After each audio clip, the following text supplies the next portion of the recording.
बंदी छोड़ सतगुरु रामपाल जी परमेश्वर जी की जय हो।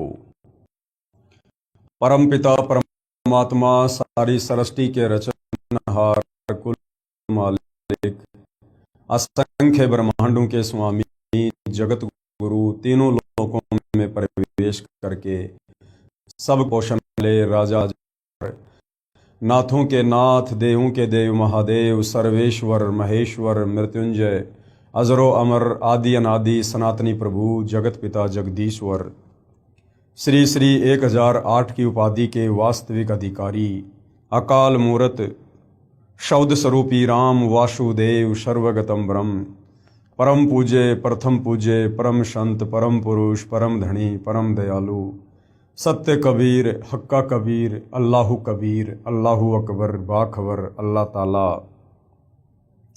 जगत के तारणहार जगत के मुक्तिदाता जगत के जगन्नाथ हारे के सहारे हिंदुओं के राम मुसलमानों के अल्लाह सिखों के वाहिगुरु ईसाइयों के मसीह दया के सागर दया निधि करुणा के सागर करुणा निधि स्वयंभू परिभू संकट मोचन कष्ट हरण मंगल करण दुख भंजन अविगत कबीर निर्विकार निर्विषम परमात्मा अलय अलेख सतगुरु आदि अनादि सतगुरु असली मर्यादा पुरुषोत्तम असली राम असली कृष्ण असली घनश्याम असली मुरारी राजाओं के राजा महाराजाओं के महाराजा शहंशाहों के शहंशाह सम्राटों के सम्राट भगवानों के भगवान अल्लाहों के अल्लाह प्रभुओं के प्रभु मसीहाओं के मसीह सच्चे वाहिगुरु बाबाओं के बाबा पीरों के पीर सेठों के सेठ जगत सेठ सावड़सा सेठ सर्वगुण संपन्न अनंत कोटि कलाओं के स्वामी अनंत कोटि ब्रह्मांडों के नायक योगियों में महायोगी ध्यानियों में महाध्यानी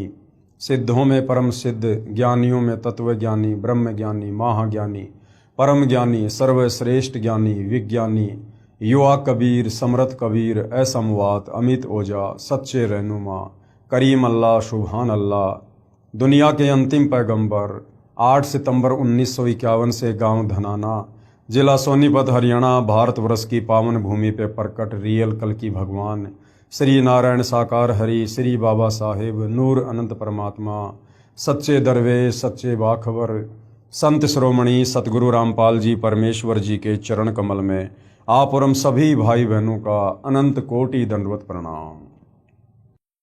सत्साई भाई और बहनों, बहुत बड़ी दया बहुत बड़ी मेहर पूज्य गुरुदेव भगवान की परमेश्वर रामपाल जी की, जिनके शुभ आशीर्वाद से विशेष आशीर्वाद से हमें उन्हीं के कर कमल से लिखित पवित्र पुस्तक ज्ञान गंगा को समझने का एक मौका मिल रहा है।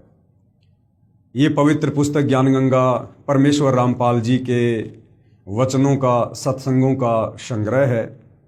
इस पवित्र पुस्तक ज्ञान गंगा में जो भी ज्ञान परमेश्वर रामपाल जी ने डाला है सर्व धर्मशास्त्रों से प्रमाणित है। सुई के नोक रखने जितनी भी जगह आपको इस पुस्तक में कमी निकालने की नहीं मिलेगी। बाकी अपनी आधी अधूरी सोच और अज्ञानता के आधार से भले आप पूरी पुस्तक को भी रिजेक्ट कर सकते हैं, ये आपकी अपनी मर्जी है। भाई और बहनों, आज इस पवित्र पुस्तक के ऊपर हमारा 6 नंबर का वीडियो है। प्रत्येक वीडियो में गुरुदेव भगवान के आशीर्वाद से हमें अध्यात्म के विषय में भक्ति मार्ग के विषय में भक्ति और भगवान के विषय में बहुत कुछ जानने और समझने को प्राप्त हो रहा है। भाई और बहनों, आज इस पवित्र पुस्तक पर हमारा टॉपिक सृष्टि रचना को लेकर है। सृष्टि रचना वो कथा है, वो नारायण कथा है, सत्य कथा है, अमर कथा है। इस कथा को समझे बिना आप और हम किसी भी धर्म के किसी भी धर्म ग्रंथ को नहीं समझ सकते। हम अध्यात्म के निष्कर्ष को नहीं समझ सकते हैं। इसलिए सृष्टि रचना को भक्ति की शुरुआत करने से पहले बारंबार सुनना पढ़ना समझना बहुत जरूरी है। परमात्मा प्रेमी आत्माएं प्रथम बार जब इस अमर कथा सृष्टि रचना को सुनेंगी तो उनको लगेगा कि जैसे कोई बनावटी सी बात है, क्योंकि भाई और बहनों, सदियों से हमारे नादान ज्ञानहीन तत्व ज्ञानहीन धर्मगुरुओं ने हमें केवल शास्त्र विरुद्ध साधना का ही पाठ पढ़ाया है। हालांकि ये सृष्टि रचना टुकड़ों में हमारे धर्म ग्रंथों में शामिल है, परंतु तत्व ज्ञान के अभाव में हमारे नादान धर्मगुरु हमें सृष्टि रचना के विषय में यथार्थ जानकारी प्रदान नहीं कर पाए। इसलिए हमने शास्त्र विरुद्ध कथाओं को ही सत्य मान लिया, नारायण कथा मान लिया, सत्य कथा मान लिया। भाई और बहनों, सतगुरु रामपाल जी परमेश्वर जी ने बनावटी कथा सुनाने की कोई आवश्यकता नहीं है। अगर इस पृथ्वी पर सत्य कथा होती, अगर सृष्टि रचना का यहाँ पर सबको ज्ञान होता, तो भाई और बहनों, इस परमपिता परमेश्वर को शतलोक से चलकर 8 सितंबर 1951 को गांव धनाना में प्रकट होकर फिर 17 फरवरी 1988 को आदरणीय गरीबदास जी के 12वें पंथ में प्रवेश करके फिर सन 1994 में अपने यथार्थ 13वें कबीर पंथ को शुरू करके ये यथार्थ अमर कथा सृष्टि रचना सुनाने की आवश्यकता नहीं पड़ती। लेकिन इस सृष्टि रचना को सुने बिना, समझे बिना हम भक्ति पर कभी दृढ़ होकर लग ही नहीं सकते, हम कभी अपनी आत्मा का कल्याण करवा ही नहीं सकते। जिस प्रकार किसी भी प्रकार के ताले को खोलने के लिए एक मास्टर की होती है, उसी प्रकार किसी भी धर्म के धर्म ग्रंथ को समझने के लिए, भक्ति मार्ग को समझने के लिए हमें सृष्टि रचना रूपी मास्टर की का प्रयोग करना ही पड़ेगा। तो भाई और बहनों, पूज्य गुरुदेव भगवान के आशीर्वाद से सर्व धर्मशास्त्रों से प्रमाणित सृष्टि रचना को हम समझने का प्रयास करेंगे।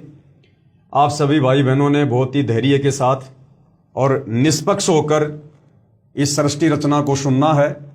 साथ में आपको सर्व धर्मशास्त्रों से जो प्रमाण हैं वो भी आपको दिए जाएंगे, आप जियों को दिखाए जाएंगे, ताकि आप जियों को विश्वास हो कि वास्तव में पूज्य गुरुदेव भगवान सतगुरु रामपाल जी ने जो ज्ञान हमें दिया है वो सर्व धर्मशास्त्रों से प्रमाणित ज्ञान है। तो भाई और बहनों, हम शुरुआत करते हैं सृष्टि रचना की। तो भाई और बहनों, ये सृष्टि रचना आप जियों के सामने है, पवित्र पुस्तक ज्ञान गंगा और पेज नंबर 22।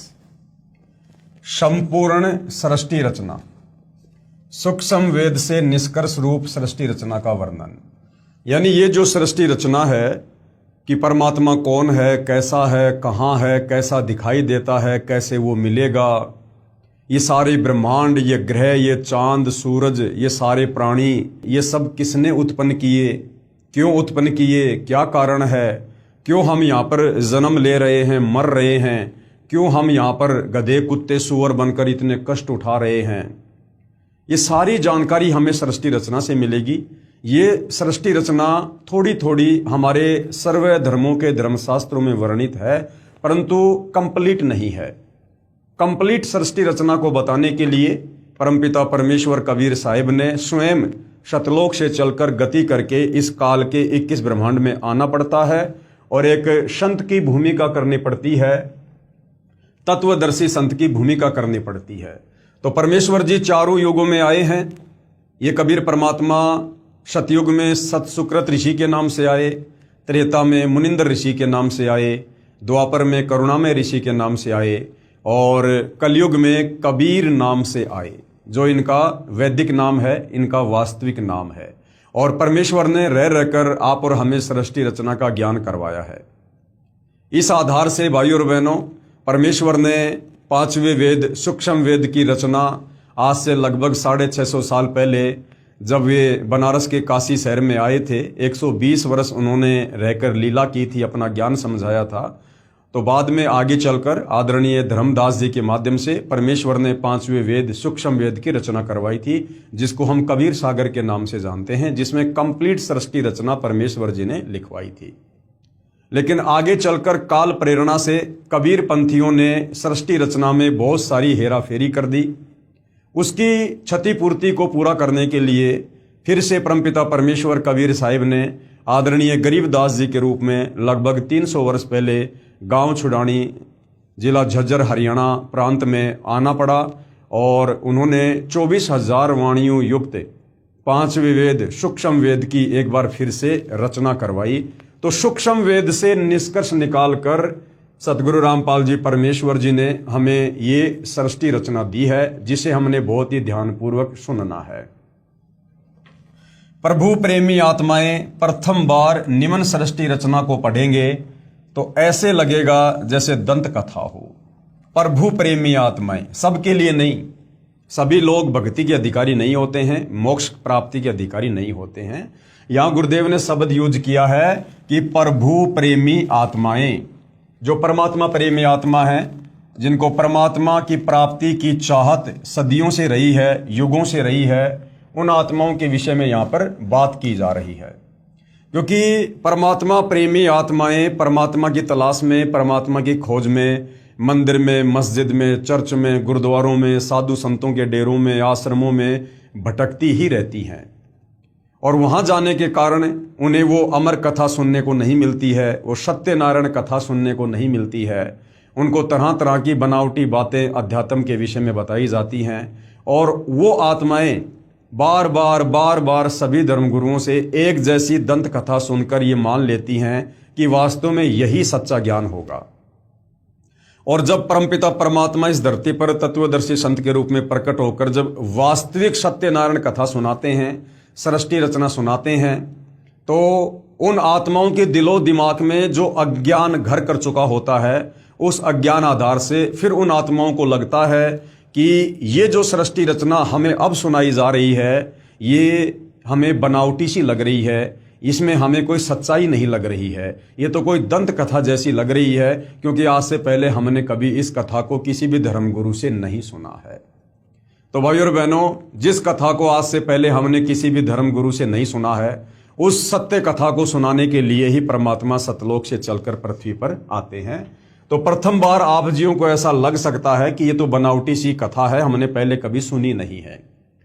परंतु जब आप इस बनावटी सी दिखाई देने वाली कथा को, अगर आप हिंदू हैं तो हिंदू धर्मशास्त्रों से प्रमाणित होता देखेंगे, वेदों से, गीता जी से, पुराणों से। अगर आप मुसलमान धर्म से हैं तो आप कुरान शरीफ से, कुरान मजीद से, तौरेत से, जबूर से, इंजिल से आप इस सृष्टि रचना को प्रमाणित होते देखेंगे। यदि आप सिख समाज से हैं तो आप गुरु ग्रंथ साहिब से इसी सृष्टि रचना को प्रमाणित होते देखेंगे, तो आप दांतों तले उंगली दबाएंगे। प्रभु प्रेमी आत्माएं प्रथम बार निमन सृष्टि की रचना को पढ़ेंगे तो ऐसा लगेगा जैसे दंत कथा हो, परंतु सभी पवित्र सदग्रंथों के प्रमाणों को पढ़कर दांतों तले उंगली दबाएंगे कि यह वास्तविक अमृत ज्ञान कहाँ छुपा हुआ था, कि हे परमात्मा, हमारे धर्मशास्त्रों में यह खजाना छुपा हुआ था अध्यात्म का, सृष्टि रचना का, भक्ति का, लेकिन आज से पहले हमारे धर्मगुरु हमें नहीं बता पाए। कृपया धैर्य के साथ पढ़ते रहें तथा इस अमृत ज्ञान को सुरक्षित रखें, आपकी 101 पीढ़ी तक काम आएगा। पवित्र आत्माएं कृपया सत्यनारायण यानी अविनाशी प्रभु सत्य पुरुष द्वारा रची सृष्टि रचना का वास्तविक ज्ञान पढ़ें। भाई और बहनों, सत्यनारायण का मतलब होता है जो सच्चा परमात्मा है, उसे अविनाशी प्रभु भी कहते हैं। अविनाशी यानी जिसका कभी विनाश नहीं होता है। उसको सत्य पुरुष भी कहते हैं, यानी अमर पुरुष, अकाल पुरुष। ये सारे के सारे जो नाम है ये कबीर परमात्मा जी के उपमात्मक नाम हैं। अब भाई और बहनों, सृष्टि रचना शुरू होती है, और सृष्टि रचना की जो शुरुआत है उसमें आपने बहुत ही ध्यानपूर्वक आपने कुछ चीज़ों को समझना होगा। सबसे पहले सृष्टि रचना में आता है पूर्ण ब्रह्म। इस शब्द को याद रखना, ध्यान रखना, पूर्ण ब्रह्म। इस सृष्टि रचना में हमारे को विशेषकर 3 भगवानों के विषय में जानकारी मिलेगी। एक पूर्ण ब्रह्म के विषय में, एक पर ब्रह्म के विषय में, और एक ब्रह्म के विषय में। सबसे पहले पूर्ण ब्रह्म यानी पूर्ण परमात्मा। इस सृष्टि रचना में सत्य पुरुष यानी कबीर भगवान, सतलोक का स्वामी वही कबीर भगवान, प्रभु भी उसी को कहते हैं, और अलख पुरुष अलख लोक का स्वामी, और अगम पुरुष अगम लोक का स्वामी, तथा अनामी पुरुष अनामी यानी अकय लोक का स्वामी। तो एक ही पूर्ण ब्रह्म है। यानी भाई और बहनों, जो कबीर परमात्मा हैं जिनको पूर्ण ब्रह्म कहते हैं, सर्वप्रथम कबीर परमात्मा अनामी लोक में रहा करते थे। उसके बाद कबीर परमात्मा ने अपनी मर्जी से उन्होंने नीचे के 3 लोकों की ओर रचना की। कौन कौन से लोकों की रचना की? परमात्मा जिस लोक में रहते थे उस लोक का नाम है अनामी लोक, उसको अकय लोक भी कहते हैं। और उस अनामी लोक में रहने के चलते परमात्मा को अनामी पुरुष भी कहते हैं। पुरुष यानी भगवान। परमात्मा जब अनामी लोक में रहता है तो उनको अनामी पुरुष भी कहते हैं। अनामी लोक का दूसरा नाम है अकय लोक, तो परमात्मा को अकय पुरुष भी कहते हैं। उसके बाद परमात्मा ने नीचे के 3 लोक रचने का विचार किया। अनामी लोक से नीचे अगम लोक, और जब वही कबीर परमात्मा पूर्ण ब्रह्म अपना रूप रूपांतरण करके जब उस आगम लोक में आकर विराजमान होता है तो उनको अगम पुरुष भी कहते हैं। यानी अगम लोक में विराजमान होने के कारण उसी परब्रह्म को, कबीर परमात्मा को अगम पुरुष की संज्ञा भी दी गई है, अगम पुरुष। अगम लोक से नीचे फिर परमात्मा ने रचा अलख लोक। उस अलख लोक में विराजमान होने के कारण कबीर परमात्मा को, पूर्ण ब्रह्म को अलख पुरुष की संज्ञा दी गई है। अलख पुरुष यानी अलख लोक में रहने के कारण परमात्मा को अलख पुरुष कहा जाता है। उसके बाद परमात्मा ने नीचे का चौथा लोक रचा सत्यलोक, और सत्यलोक में विराजमान होने के कारण कबीर परमात्मा को सत्य पुरुष की संज्ञा दी गई है, सत्य पुरुष की। यानी परमात्मा एक ही है, कबीर भगवान। वही कबीर परमात्मा 4 लोकों की रचना करके और भिन्न भिन्न नाम से उन 4 लोकों में निवास करता है। अनामी लोक में अनामी पुरुष, अगम लोक में अगम पुरुष, अलख लोक में अलख पुरुष और सतलोक में सत्य पुरुष। ये 4 परमात्मा भिन्न भिन्न नहीं हैं, चारों एक ही हैं। वो कबीर भगवान अपने रूप रूपांतरण करके 4 लोकों में विराजमान होता है। तो आप जी भ्रमित मत हो जाना, ये जो पूरी जानकारी यहां तक जो दी गई है ये 4 लोकों की जानकारी है। उन 4 लोकों में ये कबीर परमात्मा, ये पूर्ण ब्रह्म खुद ही अलग अलग नाम से विराजमान होता है। इस सृष्टि रचना में सत्य पुरुष यानी सतलोक का स्वामी प्रभु और अलख पुरुष यानी अलख लोक का स्वामी और अगम पुरुष यानी अगम लोक का स्वामी तथा अनामी पुरुष यानी अनामी जिसका दूसरा नाम है अकय लोक का स्वामी, तो एक ही पूर्ण ब्रह्म है यानी कबीर परमात्मा। वास्तव में अविनाशी प्रभु है, यानी जो कबीर परमात्मा है, जो पूर्ण ब्रह्म है, वो अविनाशी है, उसको मारने में कोई भी सक्षम नहीं है। जो भिन्न भिन्न रूप धारण करके अपने 4 लोकों में रहता है, जिसके अंतर्गत असंख्य ब्रह्मांड आते हैं। तो सबसे पहले हो गया पूर्ण ब्रह्म। ये याद रखना है भाई और बहनों हमने, क्योंकि हम सृष्टि रचना को समझ रहे हैं, हमने बहुत ही ध्यानपूर्वक सृष्टि रचना को समझना है। तो सबसे पहले पूर्ण ब्रह्म यानी कबीर परमात्मा जी जो ऊपर के 4 लोक रच के 4 लोकों में खुद ही विराजमान रहते हैं। उसके बाद दूसरे नंबर का भगवान है पर ब्रह्म। पर ब्रह्म ये 7 संग ब्रह्मांड का स्वामी है, जिसका गीता अध्याय 15 श्लोक नंबर 16 में जिक्र है। ये वो परब्रह्म है जिसके 7 संग ब्रह्मांड हैं। पर ब्रह्म यह केवल 7 संख ब्रह्मांड का स्वामी यानी प्रभु है, मालिक है, भगवान है। यह अक्षर पुरुष भी कहलाता है।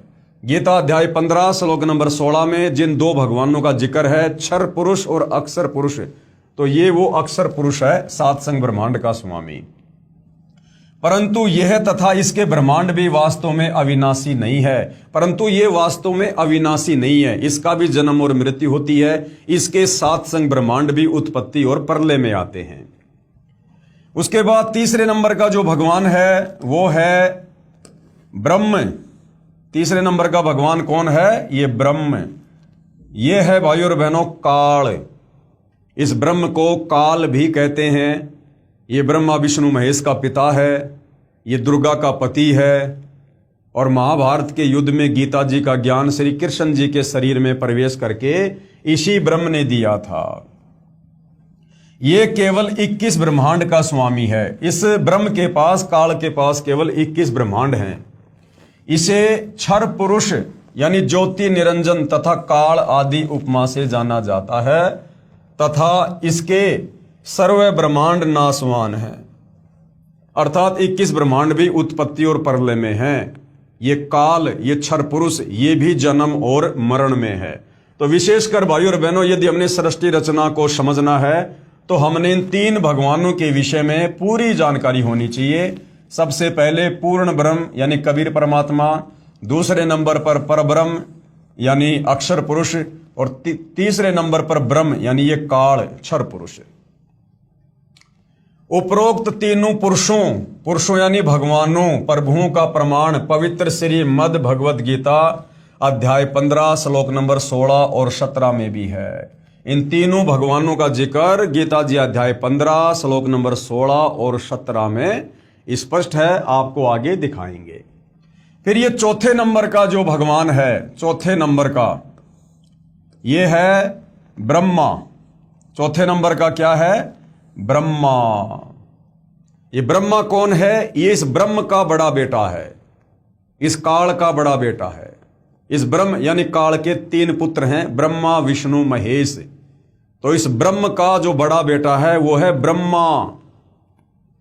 ब्रह्मा इसी ब्रह्म यानी काल का ज्येष्ठ यानी बड़ा पुत्र है, विष्णु बीच वाला पुत्र है, तथा शिव अंतिम तीसरा पुत्र है। ये तीनों इस ब्रह्म के यानी काल के पुत्र केवल एक ब्रह्मांड में एक विभाग के स्वामी अर्थात भगवान है, तथा नाशवान है, अर्थात ब्रह्मा विष्णु महेश भी नाशवान है, जन्म और मृत्यु में है।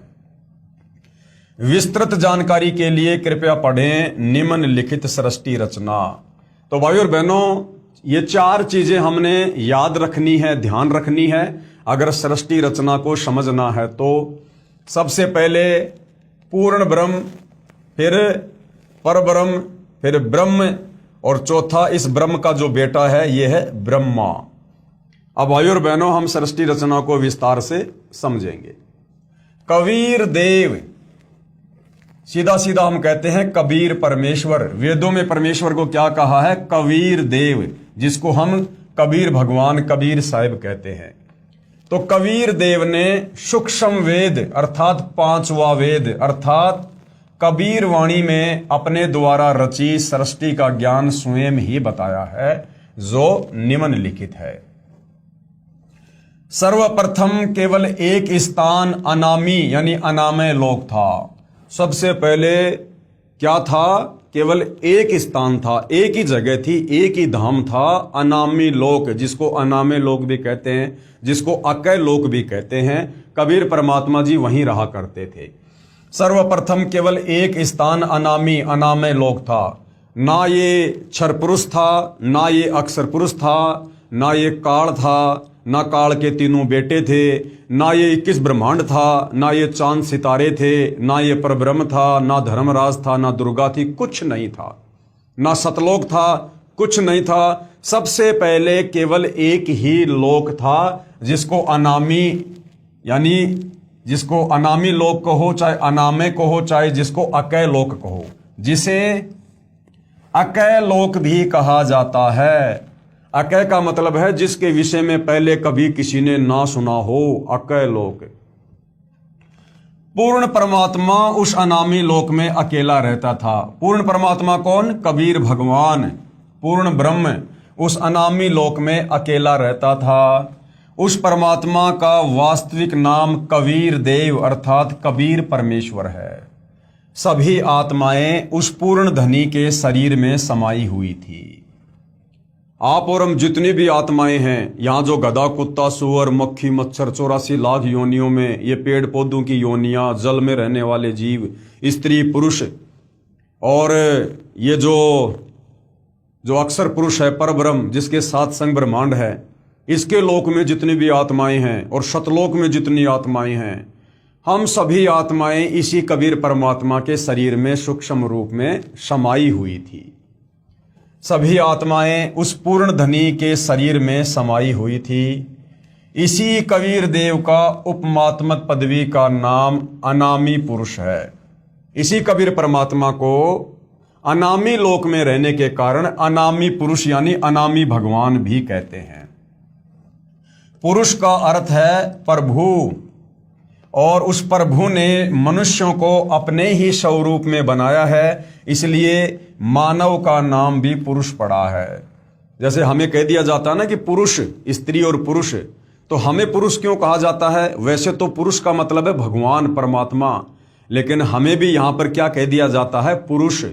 क्यों कहा जाता है? क्योंकि हमें उसी कबीर परमात्मा जी ने, जो वास्तव में पुरुष है, एकमात्र सारी सृष्टि में पुरुष तो वही है, बाकी सब उसकी आत्मा है, तो उसी कबीर पुरुष ने आप और हमें अपने वचन से उत्पन्न किया, इसलिए हमें भी यहां पर पुरुष कहा जाता है। लेकिन असल में पुरुष वो कबीर परमात्मा ही है। प्रभु ने मनुष्यों को अपने ही स्वरूप में बनाया है, इसलिए मानव का नाम भी पुरुष ही पड़ा है। अनामी पुरुष के एक रोम यानी शरीर के बाल का प्रकाश। अनामी पुरुष कौन? कबीर परमात्मा जी। अनामी लोक में रहने के कारण उनको अनामी पुरुष कहा जाता है। उस कबीर परमात्मा के शरीर के एक बाल में, रोमकूप यानी एक बाल में कितनी रोशनी है? अनामी पुरुष के एक रोम यानी शरीर के बाल का प्रकाश शंख सूर्यों की रोशनी से भी अधिक है। पूरी बॉडी पर 3.5 करोड़ रोमकूप होते हैं। और कबीर परमात्मा पूर्ण प्रभु जो अनामी लोक में रहता है, जिसको अनामी पुरुष की संज्ञा भी दी गई है, उस परमेश्वर की अनामी लोक में इतनी चमक है, इतना नूर है उनके शरीर का, कि एक बाल में शंख सूरज के जितना प्रकाश है। हम जो ये सूर्य देखते हैं ना, शंख, शंख का मतलब नील, पद्म, शंख, तो शंख सूर्यों जितना प्रकाश उस परमात्मा के एक बाल में है।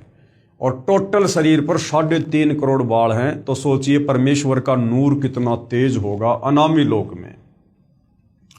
विशेष, जैसे किसी देश के आदरणीय प्रधानमंत्री जी का शरीर का नाम, तो ये जो शतलोक है वहां की जो रचना है उसकी जानकारी दी हुई है। इसको हम आगे पढ़ेंगे, बाद में पढ़ेंगे। पहले हमें परमात्मा जो समझाना चाह रहे हैं वो हम समझते हैं। जैसे किसी भी देश के प्रधानमंत्री का नाम तो अन्य होता है, अलग ही होता है, तथा उसके पद का उपमात्मक नाम प्रधानमंत्री होता है। जैसे वर्तमान में 2026 में हमारे भारत देश के प्रधानमंत्री का वास्तविक नाम है नरेंद्र दामोदर दास मोदी, लेकिन हम उनको प्रधानमंत्री भी कह देते हैं, क्योंकि प्रधानमंत्री उनकी पदवी का नाम है, उनकी पोस्ट का नाम है। इसी प्रकार जो कबीर परमात्मा है, वास्तव में उनका नाम है कबीर देव, लेकिन अनामी लोक में रहने के कारण उस परमात्मा को अनामी पुरुष की संज्ञा भी दी गई है। फिर वही कबीर परमात्मा जब अगम लोक में आके विराजमान होता है तो उनको अगम पुरुष की संज्ञा दी जाती है। फिर वही कबीर परमात्मा जब अलख लोक में आके विराजमान होता है तो उनको अलग पुरुष की संज्ञा दी जाती है। और वही कबीर परमात्मा जब सतलोक में आकर विराजमान होता है तो उनको सत्य पुरुष की संज्ञा दी जाती है। और जैसे जैसे परमात्मा नीचे के लोकों में विराजमान होते हैं, वैसे वैसे उनकी शक्ति में अंतर होता चला जाता है। जैसे मान लीजिए कई बार हमारे देश के प्रधानमंत्री जो अन्य जो मंत्री पद होते हैं जो कैबिनेट के, वो भी अपने अंडर में ही रख लेते हैं। जैसे भारत के गृह मंत्री का जो पद होता है, कई बार प्रधानमंत्री जी अपने अंडर में वो जो है वो रख लेते हैं। तो जब वही प्रधानमंत्री उस गृह मंत्री वाली पोस्ट के हिसाब से जब कहीं पर सिग्नेचर करेगा तो उनकी शक्ति प्रधानमंत्री की तुलना में डाउन हो जाती है, कम हो जाती है। तो इसी प्रकार ये कबीर परमात्मा जो नीचे के 3 लोकों में विराजमान होता है, तो वहां परमेश्वर के शरीर की रोशनी में भी अंतर होता चला जाता है। जैसे भारत देश के प्रधानमंत्री का नाम तो अन्य होता है, तथा उसका जो पद होता है यानी जो उपमात्मक पदवी का नाम है वो प्रधानमंत्री होता है। कई बार प्रधानमंत्री जी अपने पास कई विभाग भी रख लेते हैं, तथा जिस भी विभाग के दस्तावेजों पर हस्ताक्षर करते हैं तो उस समय उसी पद को लिखते हैं। जैसे गृह मंत्रालय के कागजों पर हस्ताक्षर करेंगे तो अपने को गृह मंत्री लिखेंगे, वहां उसी व्यक्ति के हस्ताक्षर की शक्ति कम होती है। इसी प्रकार कबीर परमेश्वर यानी कबीर देव की रोशनी में अंतर भिन्न भिन्न लोकों में होता जाता है। ठीक इसी प्रकार पूर्ण परमात्मा कबीर देव, कबीर परमेश्वर नीचे के 3 और लोकों में, यानी जो अगम लोक है, अलख लोक है और शतलोक है, उसकी रचना शब्द यानी वचन से की। कबीर परमात्मा ने नीचे के 3 लोकों की रचना शब्द से, अपने वचन से की। अगम लोक की रचना, अलख लोक की रचना और शतलोक की रचना। ठीक इसी प्रकार पूर्ण परमात्मा कबीर देव यानी कबीर परमेश्वर ने नीचे के 3 और लोकों की, अगम लोक की, अलख लोक की, शतलोक की रचना शब्द यानी वचन से की। यही पूर्ण ब्रह्म यानी यही कबीर परमात्मा, कबीर देव, कबीर परमेश्वर ही आगम लोक में प्रकट हुआ। अनामी लोक से वो कबीर परमात्मा खुद ही उस आगम लोक की रचना करके उसमें जो है प्रकट हुआ, तथा कबीर देव, कबीर परमेश्वर अगम लोक का भी स्वामी है, क्योंकि उसी परमात्मा ने अगम लोक को रचा, तथा वहां इनका उपमात्मक पदवी का नाम अगम पुरुष। अगम लोक में आकर विराजमान होने के कारण उसी कबीर परमात्मा का क्या नाम विख्यात हुआ? अगम पुरुष, अर्थात अगम प्रभु। इसी अगम परमात्मा का मानव सदृश से शरीर बहुत तेजोमय है, जिसके एक रोम यानी शरीर के एक बाल की रोशनी खरब सूर्य की रोशनी से भी अधिक है। यानी वही कबीर परमात्मा जो अनामी लोक में बैठा होता है, वही कबीर परमात्मा जब नीचे के अगम लोक की रचना करता है और जब अगम लोक में सिंहासन पर विराजमान होता है तो उनके शरीर का प्रकाश कुछ हल्का हो जाता है। अनामी लोक में परमात्मा के एक रोमकूप की रोशनी शंख सूर्यों जितनी, और अगम लोक में उस परमात्मा के एक रोमकूप की रोशनी खर्ब सूर्य जितनी हो जाती है, जिसके एक रोम यानी शरीर के बाल की रोशनी खरब सूर्य की रोशनी से भी अधिक है। उसके बाद यही पूर्ण परमात्मा कबीर देव यानी कबीर साहेब, कबीर परमेश्वर जब अलख लोक में प्रकट हुआ तथा स्वयं ही अलख लोक का भी स्वामी है, तथा उपमात्मक पदवी का नाम अलख पुरुष भी इसी परमेश्वर का है। अगम लोक के बाद परमात्मा ने नीचे के लोक की रचना की, जिसको अलख लोक कहते हैं। उस अलख लोक में जब वही कबीर परमात्मा आकर सिंहासन पर विराजमान होता है तो उनको अलख पुरुष की संज्ञा दी जाती है और उनके शरीर की रोशनी में भी अंतर हो जाता है। तथा इस पूर्ण प्रभु का मानव सदृश से शरीर तेजोमय, स्वयं ज्योति, स्वयं प्रकाशित है। एक रोम यानी शरीर के एक बाल की रोशनी अरब सूर्यों के प्रकाश से भी ज्यादा है।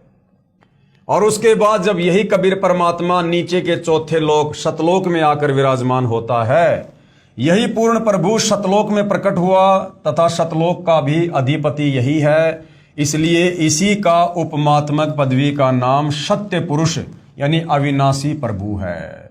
नीचे के चौथे लोक शतलोक में आकर विराजमान होने के कारण परमेश्वर को सत्य पुरुष की संज्ञा दी जाती है, और इसी का नाम अकाल मूर्ति यानी इसी कबीर परमात्मा को अकाल मूर्ति भी कहते हैं, शब्द स्वरूपी राम भी कहते हैं, पूर्ण ब्रह्म भी कहते हैं, परम अक्षर ब्रह्म आदि भी कहते हैं।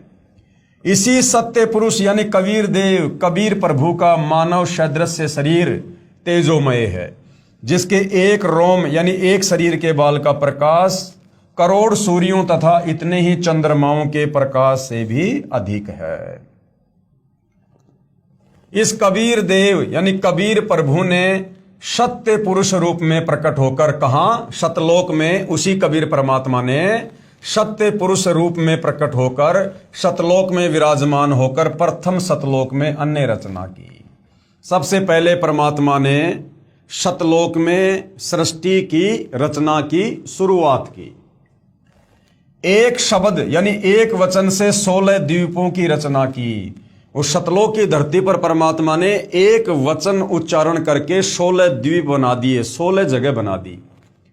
फिर 16 शब्दों से 16 पुत्रों की उत्पत्ति की। फिर परमात्मा ने 16 शब्द उच्चारण किए और 16 शब्दों से परमात्मा ने अपने 16 पुत्रों की उत्पत्ति की और अपने 16 पुत्रों को एक एक द्वीप दे दिया।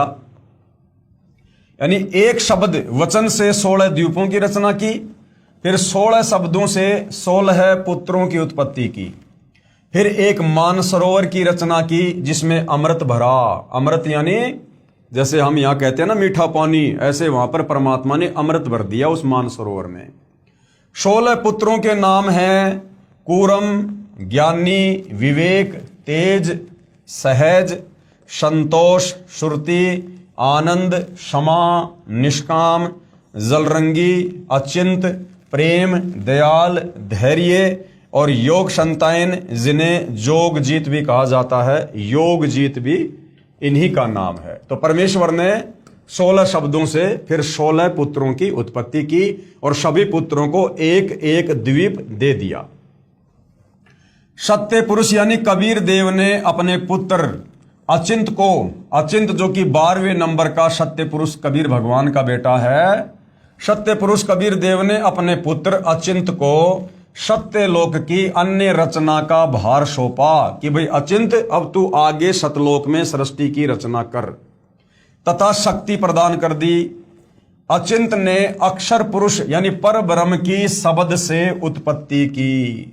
अचिंत ने क्या किया?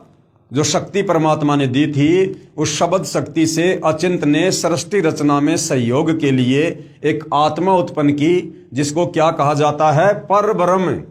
पर ब्रह्म कहो या अक्षर पुरुष कहो, जो गीता अध्याय 15 श्लोक नंबर 16 में अक्षर पुरुष कहा गया है, ये वही अक्षर पुरुष है जिसको पर ब्रह्म भी कहते हैं। अचिंत ने अक्षर पुरुष यानी पर ब्रह्म की शब्द से उत्पत्ति की तथा कहा कि मेरी मदद करना।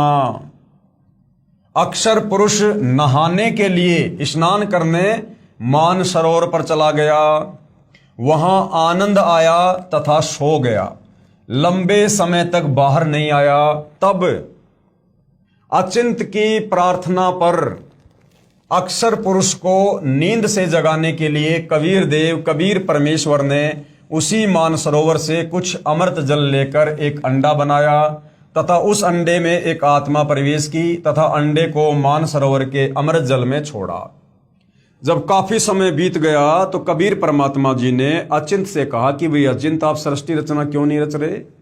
तो अचिंत ने कहा कि भगवान, मैंने एक आत्मा उत्पन्न की थी अक्षर पुरुष को, पर ब्रह्म को सहयोगी के लिए, लेकिन वो तो मानसरोवर में जाकर सो गया और वो तो वहां से उठ नहीं पा रहा है। ये परमात्मा, आप उसे निंद्रा से उठाइए। तो कबीर परमात्मा जी ने उसी मानसरोवर से थोड़ा सा जल अपने हाथ में लिया, अपनी वचन शक्ति से एक अंडा बनाया, उस अंडे में एक आत्मा प्रवेश की, उस आत्मा को उस मानसरोवर के जल में छोड़ दिया। अंडे की गड़गड़ाहट से अक्षर पुरुष की निंद्रा भंग हो गई। जब वो अंडा मानसरोवर के अंदर छोड़ा गया तो अंडे की गड़गड़ाहट की आवाज से अक्षर पुरुष यानी परब्रह्म की निंद्रा भंग हो गई। उसने अंडे को क्रोध से देखा, जिस कारण से अंडे के 2 भाग हो गए, यानी अंडा फूट गया। उसमें से ज्योति निरंजन, जिसको क्षर पुरुष भी कहते हैं, वो निकला, जो आगे चलकर काल कहलाया। उस अंडे में से कौन आत्मा निकली? क्षर पुरुष, जिसको आगे चलकर काल की संज्ञा दी गई है। यही ब्रह्मा विष्णु महेश का पिता, दुर्गा का पति, 21 ब्रह्मांड का नकली भगवान, जिसके जाल में आप और हम सभी फंसे पड़े हैं, इसकी उसी अंडे से उत्पत्ति कबीर भगवान ने सतलोक में की थी। उसमें से ज्योति निरंजन क्षर पुरुष निकला, जो आगे चलकर काल कहलाया। इसका वास्तविक नाम कैल है, कैल, और साधारण भाषा में हम इसको काल कह देते हैं। तब सत्य पुरुष यानी कबीर देव ने आकाशवाणी की कि आप दोनों बाहर आ जाओ, कि भाई क्षर पुरुष और अक्षर पुरुष आप दोनों बाहर आ जाओ तथा अचिंत के द्वीप में रहो। और उनको क्या आज्ञा दे दी कि तुम दोनों, काल और ये परब्रह्म, क्षर पुरुष और अक्षर पुरुष, तुम दोनों अचिंत के लोक में रहो, तुम तीनों एक साथ रहो। आज्ञा पाकर अक्षर पुरुष तथा क्षर पुरुष यानी काल दोनों अचिंत के द्वीप में रहने लगे। बच्चों की नालायकी उन्हीं को दिखाई कि कहीं फिर प्रभुता की तड़फ ना बन जाए, क्योंकि भाई और बहनों, जीव जीव ही होता है और परमात्मा परमात्मा ही होता है। जीव चाहे परमात्मा के 16 पुत्र क्यों ना है, वो भी जीव कैटेगरी में है। तो परमेश्वर ने पहले ही सृष्टि रचना का भार अपने पुत्र अचिंत को सौंपकर और उसकी असमर्थता शतलोक में अपने सभी उन पुत्रों को दिखाकर ये साबित कर दिया कि आगे तुम मेरे द्वारा की गई किसी भी रचना में टांग मत अड़ाना। जो काम परमात्मा कर सकता है वो जीव नहीं कर सकता है। बच्चों की नालायकी उन्हीं को दिखाई कि कहीं फिर प्रभुता की तरफ ना बन जाए, क्योंकि समर्थ बिन कार्य सफल नहीं होता। फिर पूर्ण धनी कबीर देव ने सर्व रचना स्वयं की। उसके बाद परमात्मा ने सतलोक में जो भी रचना करनी थी वो उन्होंने स्वयं अपनी वचन शक्ति से की। अपनी शब्द शक्ति से एक राजेश्वरी, जिसको राष्ट्री भी कहते हैं, शक्ति उत्पन्न की, जिससे सभी ब्रह्मांडों को स्थापित किया। इसी को पराशक्ति परानंदनी भी कहते हैं, जो सभी सिद्धियों की स्वामी है। पूर्ण ब्रह्म ने यानी कबीर भगवान ने सर्व आत्माओं को अपने ही अंदर से अपनी वचन शक्ति से अपने मानव शरीर सदृश से उत्पन्न किया। उसके बाद कबीर देव जी ने हम सभी आत्माओं को, जितने भी आत्माएं ब्रह्मांडों में हैं, काल के ब्रह्मांड में, अक्षर पुरुष के ब्रह्मांड में, शतलोक में, सभी आत्माओं को परमात्मा ने अपने शरीर से अपनी वचन शक्ति से उत्पन्न किया और अपने जैसे मानव सदृश से रूप में उत्पन्न किया। प्रत्येक हंस आत्मा का परमात्मा जैसा ही शरीर रचा, जिसका तेज 16 सूर्यों जैसा मानव सदृश से है। और प्रत्येक आत्मा के शरीर का जो तेज था, जो रोशनी थी, वो 16 सूर्यों जितना था। जैसे सूरज है यहाँ पर, ऐसे ऐसे 16 सूर्यों जितना तेज सतलोक में प्रत्येक आत्मा के शरीर का है। परंतु परमेश्वर के शरीर के एक रोमकूप का प्रकाश करोड़ों सूर्यों से भी ज्यादा है। लेकिन कबीर परमात्मा के शरीर का प्रकाश, आप और हम हंस आत्माएं जो सतलोक में थी, उनके शरीर के प्रकाश से कोई असंख्य गुना ज्यादा प्रकाश है। बहुत समय उपरांत क्षर पुरुष यानी जो काल, ज्योति निरंजन, जिसको परमात्मा ने अंडे में प्रवेश करके और अक्षर पुरुष को जगाने के लिए मानसरोवर के जल में छोड़ा था, जिसको क्षर पुरुष की संज्ञा दी गई है, जिसको काल भी कहा जाता है। तो काफी समय उपरांत उस क्षर पुरुष, उस काल के मन में एक खरपतवार आई। क्या खरपतवार आई? काफी समय उपरांत क्षर पुरुष यानी ज्योति निरंजन ने सोचा कि हम तीनों, कौन? अचिंत और अक्षर पुरुष और वे क्षर पुरुष, एक ही द्वीप में रह रहे हैं। कि हम 3 भाई तो एक ही द्वीप में रह रहे हैं और हमारे बाकी जो 15 भाई हैं वो अलग अलग द्वीप में रह रहे हैं, तथा अन्य एक एक द्वीप में रह रहे हैं। मैं भी साधना यानी भक्ति करके अलग द्वीप प्राप्त करूंगा। उसने ऐसा विचार करके एक पैर पर खड़ा होकर 70 युग तक तप किया। हालांकि भाई और बहनों, सतलोक में समय नहीं है, लेकिन यहां जितना समय एक युग बीतने में लगता है, जैसे यहां पर जो चारों युगों का समय है वो 43,20,000 वर्ष का समय है। सतयुग, त्रेता, द्वापर, कलयुग, चारों युगों का कुल समय है 43,20,000 वर्ष। ऐसे ऐसे 70 युग तक, इतने समय तक उस काल ने, ज्योति निरंजन ने, क्षर पुरुष ने सतलोक में अलग से भूमि प्राप्त करने के लिए, जगह प्राप्त करने के लिए उसने एक पैर पर खड़ा होकर तप करना शुरू कर दिया। अब आगे गुरुदेव भगवान क्या समझा रहे हैं? आत्माएं काल के जाल में कैसे फंसी। फिर सतलोक में परमात्मा ने जो असंख्य आत्माएं अपने शरीर से, अपने वचन से उत्पन्न की थी, वो आत्माएं फिर इस काल के जाल में, इस क्षर पुरुष के जाल में, इस ज्योति निरंजन के जाल में कैसे फंसी और कैसे हम यहां अपने कर्म फोड़ने के लिए आ गए। आत्माएं काल के जाल में कैसे फंसी? विशेष जब ब्रह्म यानी ये काल, जिसको ब्रह्म भी कहते हैं, ज्योति निरंजन भी कहते हैं, जब ये सतलोक में तप कर रहा था, हम सभी आत्माएं जो आज ज्योति निरंजन के 21 ब्रह्मांड में रहते हैं, इसकी साधना पर आसक्त हो गए। ये जो एक पैर पे खड़ा होकर तप कर रहा था, तो हम सभी आत्माएं इसके ऊपर आसक्त हो गए।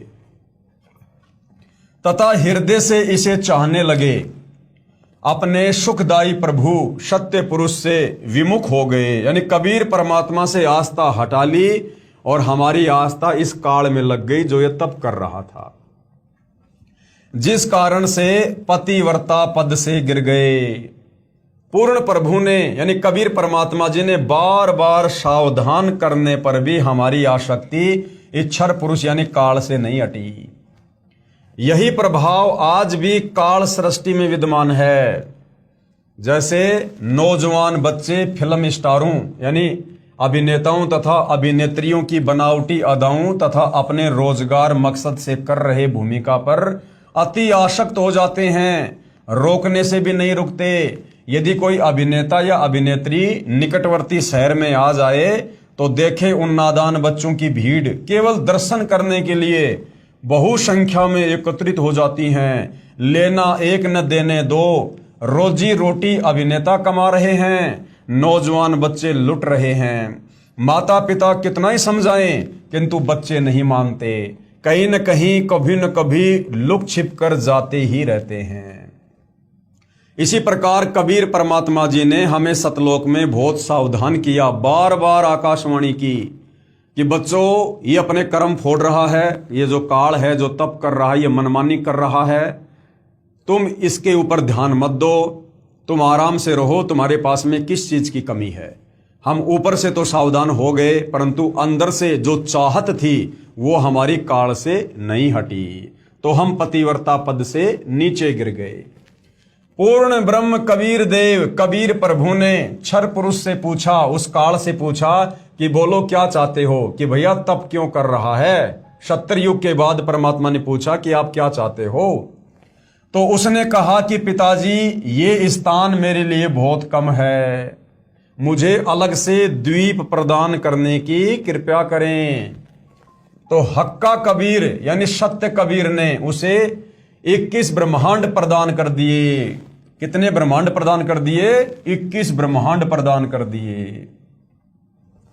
कुछ समय उपरांत ज्योति निरंजन ने सोचा इसमें कुछ रचना करनी चाहिए कि भाई मैंने परमात्मा से ये खाली प्लाट तो ले लिए, अब इसमें कुछ कंस्ट्रक्शन करना चाहिए, कुछ रचना भी करनी चाहिए।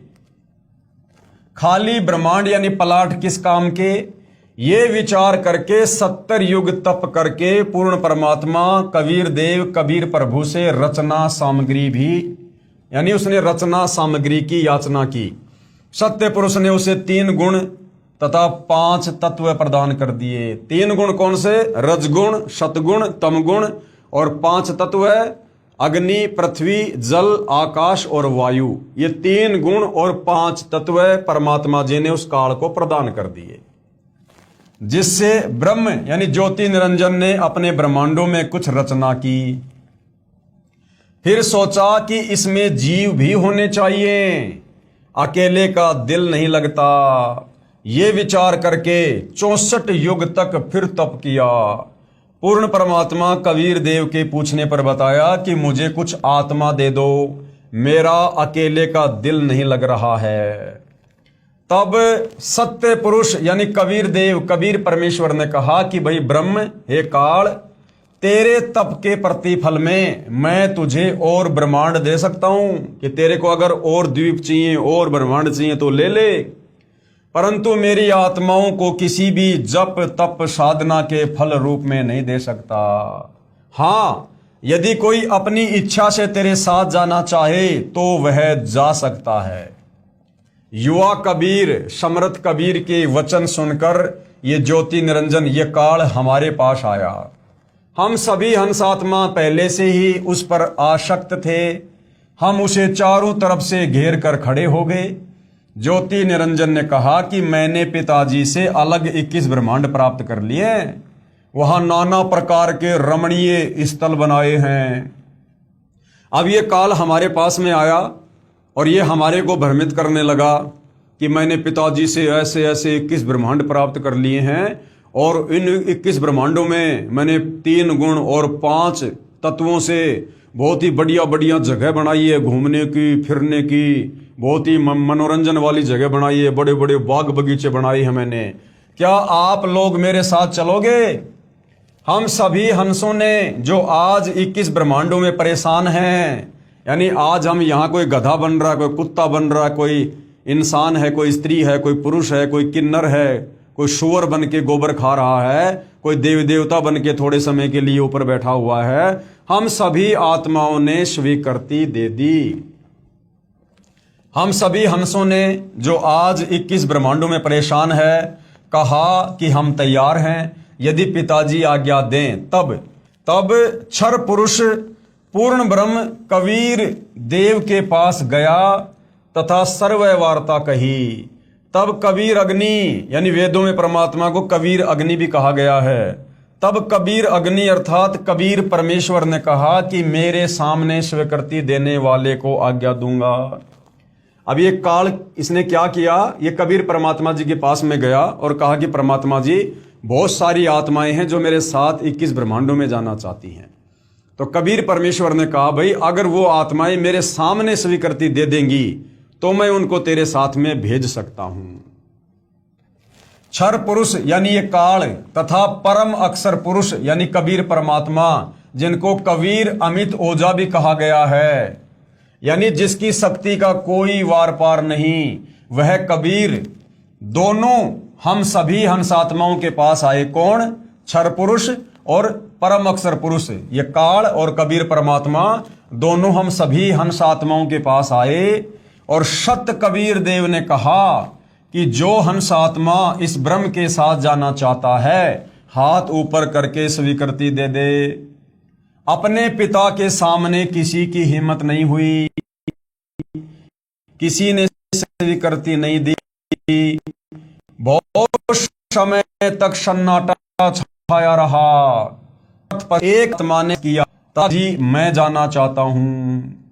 बहुत देर बाद एक हंस आत्मा ने हाथ खड़ा किया और कहा कि पिताजी, इस क्षर पुरुष के साथ में मैं जाना चाहता हूं। फिर तो उसकी देखा देखी जो आज काल ब्रह्म के 21 ब्रह्मांडों में फंसी हैं, हम सभी आत्माओं ने स्वीकृति दे दी। परमेश्वर कबीर जी ने ज्योति निरंजन से कहा कि आप अपने स्थान पर जाओ, कि भाई क्षर पुरुष तू तेरे 21 ब्रह्मांडों में जा। जिन्होंने तेरे साथ जाने की स्वीकृति दी है, मैं उन सभी हंस आत्माओं को आपके पास भेज दूंगा। ज्योति निरंजन अपने 21 ब्रह्मांडों में चला गया। उस समय तक यह 21 ब्रह्मांड सतलोक में ही थे, यानी सतलोक के ही एक कोने में परमात्मा ने इसको 21 ब्रह्मांड दिए थे। तो परमात्मा जी ने कहा कि भाई क्षर पुरुष तू तेरे 21 ब्रह्मांड में जा, और जिन जिन आत्माओं ने तेरे साथ में जाने के लिए हाथ खड़ा किया है, उन सब के नंबर मेरे कंप्यूटर में आ गए हैं, और मैं अपने हिसाब से तेरे पास उन सभी आत्माओं को भेज दूंगा। तत्पश्चात पूर्ण ब्रह्म ने यानी कबीर परमात्मा जी ने सर्वप्रथम स्वीकृति देने वाले हंस को लड़की का रूप दिया। जिसने सबसे पहले काल के 21 ब्रह्मांड में जाने के लिए हाथ खड़ा किया था, परमात्मा ने उसको एक सुंदर लड़की का रूप दिया। परंतु स्त्री इंद्री नहीं रची, लेकिन उसको जनेंद्री नहीं लगाई। तथा सर्व आत्माओं को जिन्होंने ज्योति निरंजन यानी ब्रह्म के साथ जाने की सहमति दी थी, उस लड़की के शरीर में प्रवेश कर दिया। सूक्ष्म रूप में परमात्मा ने बाकी सभी आत्माओं को जिन्होंने हाथ खड़े किए थे, उस प्रथम हाथ खड़ा करने वाले हंस के, जिसको परमात्मा ने लड़की का रूप बना दिया था, उसके अंदर प्रवेश कर दिया, उस लड़की के शरीर में प्रवेश कर दिया। तथा उसका नाम आस्ट्रा, उसका नाम क्या रखा परमात्मा ने? जिसने सबसे पहले हाथ खड़ा किया था, जिसका परमात्मा ने सुंदर लड़की का रूप बनाया, उसका नाम आस्ट्रा यानी आदि माया, जिसको प्रकृति देवी भी कहते हैं गीता जी में, जिसको हम दुर्गा देवी कहते हैं। दुर्गा शेरा वाली, इस शेरा वाली दुर्गा ने सबसे पहले सतलोक में हाथ खड़ा किया था। दुर्गा ये आगे जाके कहलाई है। सतलोक में केवल एक ये हंस आत्मा था, जिसका परमात्मा ने आगे चलकर लड़की का रूप बनाया, और फिर आगे चलकर इसका नाम दुर्गा पड़ा। तथा सत्य पुरुष यानी कबीर देव जी ने कहा कि बेटी, मैंने तेरे को शब्द शक्ति प्रदान कर दी है। जितने जीव ये ब्रह्म कहे आप उत्पन्न कर देना। पूर्ण ब्रह्म कबीर देव यानी कबीर साहेब अपने पुत्र सहजदास के द्वारा प्रकृति को क्षर पुरुष के पास भिजवा दिया, और कबीर परमात्मा जी ने क्या किया, अपने पुत्र सहज दास के माध्यम से उस दुर्गा को, जिसको युवा लड़की का रूप दिया था, उस ज्योति निरंजन काल ब्रह्म के पास 21 ब्रह्मांड में भेज दिया कि भाई सहजदास अपनी बहन को क्षर पुरुष के पास में छोड़ के आ जा और उसको कह देना कि पिताजी ने सभी आत्माओं को इसके शरीर में डाल दिया है सूक्ष्म रूप में, और तू जितनी आत्मा कहेगा ये अपनी वचन शक्ति से अपने शब्द से उत्पन्न कर देगी युवा शरीर में लड़का या लड़की। सहजदास जी ने ज्योति निरंजन को बताया कि पिताजी ने इस बहन के शरीर में उन सभी आत्माओं को प्रवेश कर दिया है जिन्होंने आपके साथ जाने की सहमति व्यक्त की थी, तथा इसको पिताजी ने वचन शक्ति प्रदान की है। आप जितने जीव चाहोगे प्रकृति यानी ये दुर्गा अपने शब्द से उत्पन्न कर देगी। ये कहकर सहजदास वापस अपने द्वीप में आ गया। अब आगे क्या होता है भाई और बहनों, फिर बात कहां बिगड़ती है, क्यों परमात्मा ने फिर इस क्षर पुरुष को और इस दुर्गा को हम सभी आत्माओं सहित शतलोक से 16 शंख कोश की दूरी पर यहां 21 ब्रह्मांड में भेज दिया। अब युवा होने के कारण लड़की का रंग रूप निखरा हुआ था। ब्रह्म यानी काल के अंदर विषय वासना उत्पन्न हो गई तथा प्रकृति देवी के साथ अभद्र गतिविधि प्रारंभ की, यानी छेड़छाड़ करने लगा। तब दुर्गा ने कहा कि ज्योति निरंजन, मेरे पास पिताजी की प्रदान की हुई शब्द शक्ति है, आप जितने प्राणी कहोगे मैं वचन से उत्पन्न कर दूंगी। आप मैथुन परंपरा शुरू मत करो, आप भी उसी परमात्मा के शब्द से अंडे से उत्पन्न हुए हो तथा मैं भी उसी परमात्मा के वचन से ही बाद में उत्पन्न हुई हूं। आप मेरे बड़े भाई हो, बहन भाई का ये योग महापाप का कारण बनेगा। परंतु ज्योति निरंजन ने प्रकृति देवी की एक भी प्रार्थना नहीं सुनी तथा अपनी शब्द शक्ति द्वारा नाखूनों से स्त्री इंद्री यानी भग प्रकृति को लगा दी तथा बलात्कार करने की ठानी। उसी समय दुर्गा ने अपनी इज्जत रक्षा के लिए कोई और चारा ना देख सूक्ष्म रूप बनाया तथा ज्योति निरंजन के खुले मुख के द्वारा पेट में प्रवेश करके पूर्ण ब्रह्म कबीर देव से अपनी रक्षा के लिए याचना की। जब काल विषय वासनाओं के अंतर्गत आ गया और उसने गलत गतिविधि करनी शुरू कर दी दुर्गा के रूप रंग को देखकर, तो दुर्गा ने कहा कि भैया हम आपस में भाई बहन हैं, हम एक ही परमात्मा के वचन से उत्पन्न हैं और भाई बहन का ये शारीरिक मिलन ये महापाप होता है। लेकिन वो कहाँ सुनने वाला था, और जैसे ही उसने आलिंगन करने के लिए चुंबन के लिए अपना मुंह खोला, उसी समय दुर्गा ने अपनी यानी जो परमात्मा ने उसको जो वचन शक्ति दी थी, जो सिद्धियां उसको दी थी, उसने सूक्ष्म रूप बनाया और सूक्ष्म रूप बनाकर उस ज्योति निरंजन के मुख के माध्यम से उसके पेट में प्रवेश कर गई और वहां बैठकर उसने अपने पिताजी कबीर भगवान से अपनी इज्जत रक्षा की प्रार्थना की। उसी समय कबीर देव अपने पुत्र योग संताइन अर्थात जोगजीत का रूप बनाकर वहां प्रकट हुए तथा उस कन्या को यानी उस दुर्गा को ब्रह्म के पेट से बाहर निकाला तथा कहा कि ज्योति निरंजन, आज से तेरा नाम काल होगा। उस दिन से इस क्षर पुरुष का नाम परमात्मा ने क्या रख दिया, काल, कि आज से तेरा नाम काल होगा। तेरे जन्म मृत्यु होते रहेंगे, इसलिए तेरा नाम क्षर पुरुष होगा। क्षर पुरुष का मतलब है जो जन्मता और मरता है, नाशवान। 1 लाख मानव शरीरधारी प्राणियों को प्रतिदिन खाया करेगा और 1.25 लाख उत्पन्न किया करेगा। आप दोनों को 21 ब्रह्मांड सहित निष्कासित किया जाता है। इतना कहते ही 21 ब्रह्मांड विमान की तरह चल पड़े और सहजदास के द्वीप के पास से होते हुए शतलोक से 16 शंख कोश यानी एक कोस में लगभग 3 किलोमीटर होता है, यानी 48 शंख किलोमीटर की दूरी पर आकर रुक गए। अब हमें आगे गुरुदेव भगवान क्या समझाना चाह रहे हैं, विवरण, विशेष विवरण। अब तीन शक्तियों का विवरण आया है। अभी तक हमने सृष्टि रचना में तीन भगवान शक्तियों के विषय में पढ़ा। सबसे पहले पूर्ण ब्रह्म यानी कबीर परमात्मा, उसके बाद में पर ब्रह्म यानी वो अक्षर पुरुष जो मानसरोवर में जाके सो गया था, पर ब्रह्म, और उसके बाद में ब्रह्म यानी ये काल जो परमात्मा ने अंडे से उत्पन्न किया। तो अभी तक हमने केवल तीन शक्तियों के बारे में पढ़ा है, पूर्ण ब्रह्म, पर ब्रह्म और ब्रह्म। सबसे पहली शक्ति कौन सी? पूर्ण ब्रह्म, जिसे अन्य उपमात्मक नामों से भी जाना जाता है। जैसे सत्य पुरुष भी पूर्ण ब्रह्म कबीर भगवान को कहते हैं, अकाल पुरुष भी इन्हीं को कहते हैं, शब्द स्वरूपी राम भी इसी पूर्ण ब्रह्म कबीर परमात्मा को कहते हैं, परम अक्षर ब्रह्म भी इन्हीं को कहते हैं। यह पूर्ण ब्रह्म यानी कबीर परमात्मा असंख्य ब्रह्मांडों का स्वामी है तथा वास्तव में अविनाशी है। तो एक तो हो गया पूर्ण ब्रह्म जिसके बारे में हमने पढ़ा।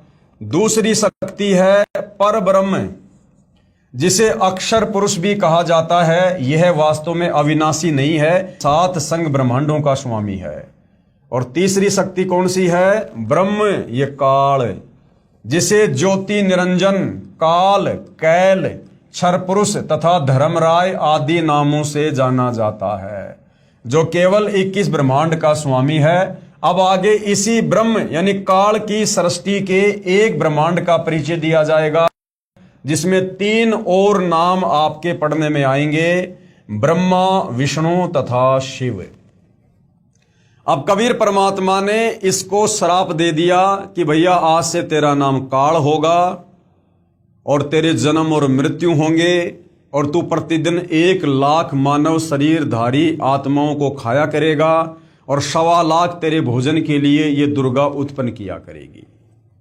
और उसको श्राप दे दिया कि अब तू सतलोक से निष्कासित हो जा।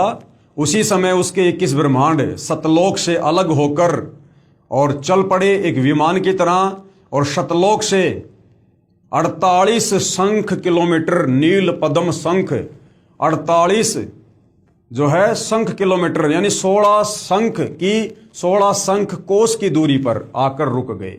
एक कोस में 3 किलोमीटर होते हैं, 16 शंख कोस की दूरी है इस 21 ब्रह्मांड और सतलोक की।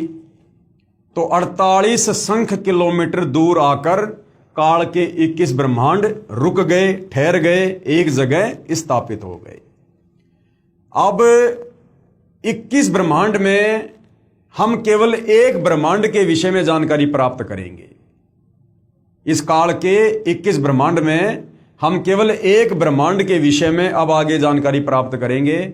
और इस एक ब्रह्मांड में हमारे को 3 नए भगवानों का नाम और सुनने को मिलेगा, ब्रह्मा, विष्णु, शिव। ये ब्रह्मा, विष्णु, शिव इस काल, इस ज्योति निरंजन के पुत्र हैं जो इसने दुर्गा से उत्पन्न किए। तो अब हम एक ब्रह्मांड की सृष्टि के विषय में जानकारी प्राप्त करेंगे। ब्रह्म तथा ब्रह्मा में भेद। अब आगे सृष्टि रचना को समझने के लिए हमने इस ब्रह्म तथा इस ब्रह्मा में क्या अंतर है यह समझना पड़ेगा। यह ब्रह्म तो है 21 ब्रह्मांड का स्वामी जिसको काल कहते हैं, और ब्रह्मा है इसका बेटा, यानी ब्रह्मा, विष्णु, महेश इस ब्रह्म के 3 पुत्र हैं। तो ये जो ब्रह्मा है ये इस ब्रह्म का, इस काल का सबसे बड़ा बेटा है। एक ब्रह्मांड में बने सर्वोपरि स्थान पर ब्रह्म यानी ये क्षर पुरुष रहता है। तो भाइयों और बहनों, ये एक ब्रह्मांड का लघु चित्र बनाकर पूज्य गुरुदेव भगवान ने हमें समझाया है कि काल किस प्रकार से एक ब्रह्मांड की सृष्टि को चलाता है। काल को कुल 21 ब्रह्मांड दिए परमात्मा ने। अब ये काल एक ब्रह्मांड से सृष्टि की शुरुआत करता है। ये एक ब्रह्मांड का लघु चित्र है जो पूज्य गुरुदेव भगवान ने यहां पर बनाया हुआ है। इस एक ब्रह्मांड में ये काल क्या करता है? एक ब्रह्मांड में सबसे ऊपर के लोक में ये स्वयं रहता है और ये उस ब्रह्मांड में अपनी पत्नी दुर्गा को साथ में रखता है। और इसने सबसे ऊपर 3 लोकों की रचना कर रखी है। ये 3 लोक इसने बना रखे हैं। एक है ये रजोगुण क्षेत्र, दूसरा है ये तमोगुण क्षेत्र और तीसरा है शतोगुण क्षेत्र। अब ये काल क्या करता है भाइयों और बहनों, रजोगुण क्षेत्र जो इसने बना रखा है, यहां पर ये काल महाब्रह्मा रूप में रहता है और अपनी पत्नी दुर्गा को महासावित्री रूप में रखता है। ये काल ही अपना एक रूप बनाता है महाब्रह्मा और अपनी पत्नी दुर्गा का महासावित्री रूप बनाता है, और ये दोनों यहां पर एक ब्रह्मांड में पति पत्नी रूप में रहते हैं और शारीरिक संबंध बनाकर ये जो संतान उत्पन्न करते हैं इस रजोगुण क्षेत्र में, वो भी रजोगुण युक्त हो जाता है, जिसका नाम ये ब्रह्मा रखते हैं। फिर दूसरी जगह है ये तमोगुण क्षेत्र। इस तमोगुण क्षेत्र में ये काल महाशिव रूप बनाकर रहता है और अपनी पत्नी दुर्गा को महापार्वती रूप में रखता है, और यहां पर ये शारीरिक संबंध बनाकर जो संतान उत्पत्ति करते हैं उसका नाम ये शिव रखते हैं, और वो बेटा तमोगुण युक्त हो जाता है, तमोगुण युक्त। तीसरा क्षेत्र है शतोगुण प्रधान क्षेत्र।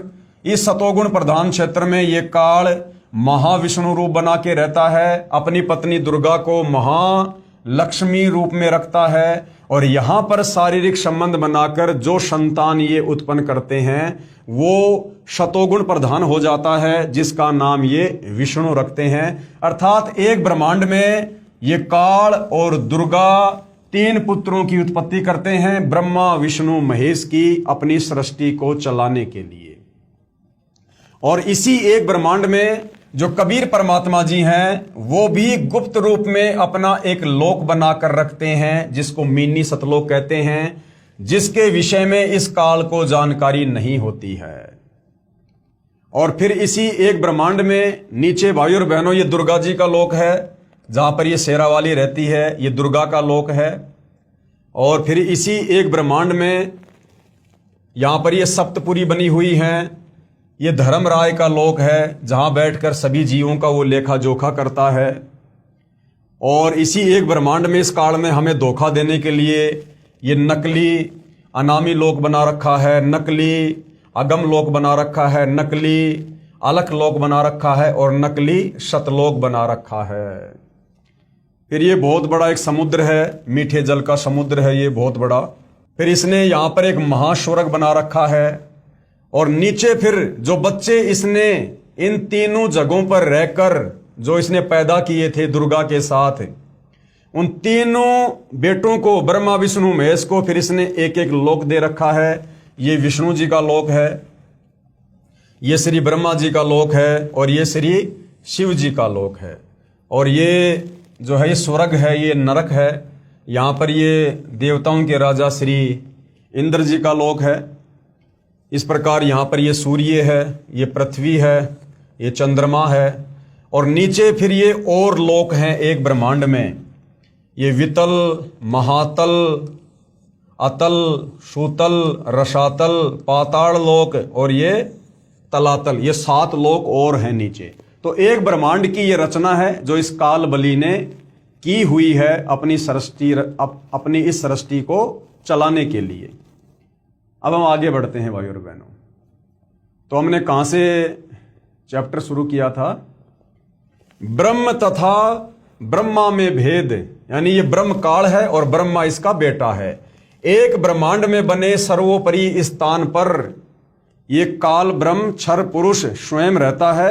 एक ब्रह्मांड में बने सर्वोपरि स्थान पर ये काल पुरुष स्वयं 3 गुप्त स्थानों की रचना करके ब्रह्मा विष्णु तथा शिव रूप में रहता है, तथा अपनी पत्नी दुर्गा के सहयोग से 3 पुत्रों की उत्पत्ति करता है। उनके नाम भी ब्रह्मा विष्णु तथा शिव ही रखता है। जो ब्रह्म का पुत्र ब्रह्मा है वह एक ब्रह्मांड में केवल 3 लोकों में, यानी एक ब्रह्मांड में जो 3 लोक हैं, पृथ्वी लोक, स्वर्ग लोक, पाताल लोक, उनमें केवल एक रजोगुण विभाग का मंत्री यानी स्वामी है। इसे त्रिलोकीय ब्रह्मा भी कहा जाता है। तथा ब्रह्म जो ब्रह्मलोक में ब्रह्मा रूप में रहता है, महाब्रह्मा रूप में रहता है, उसे महाब्रह्मा व ब्रह्मलोकीय ब्रह्म कहा जाता है। इसी ब्रह्म यानी काल को सदाशिव भी कहते हैं, महाशिव भी कहते हैं, महाविष्णु भी कहते हैं। श्री विष्णु पुराण में इसका प्रमाण है।